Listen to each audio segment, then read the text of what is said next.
Pemirsa, menjelang World Water Forum WWF di Bali, Polres Jembrana fokus pengamanan di pintu masuk Bali di Pelabuhan Gilimanuk.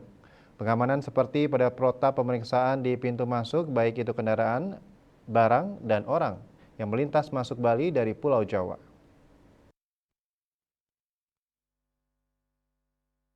Kapolres Jembrana AKBP Endang Tripurwanto mengatakan untuk pengamanan di wilayah hukum Polres Jembrana pada pintu masuk menuju Bali di Gilimanuk. Selain itu, di wilayah Kabupaten Jembrana tidak ada lokus kunjungan delegasi WWF sehingga juga fokus pada pemeriksaan di pintu masuk Bali. Apakah ada pelapisan pemeriksaan di sepanjang Jalan Denpasar Gilimanuk wilayah Jembrana?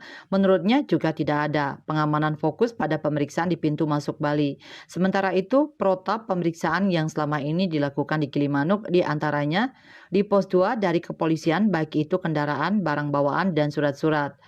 Pejalan kaki diperiksa di pos Brimob dengan metal detektor. Kemudian di pos KTP untuk pemeriksaan kependudukan terkait identitas orang yang masuk Bali, baik pengendara dan penumpang kendaraan maupun pejalan kaki.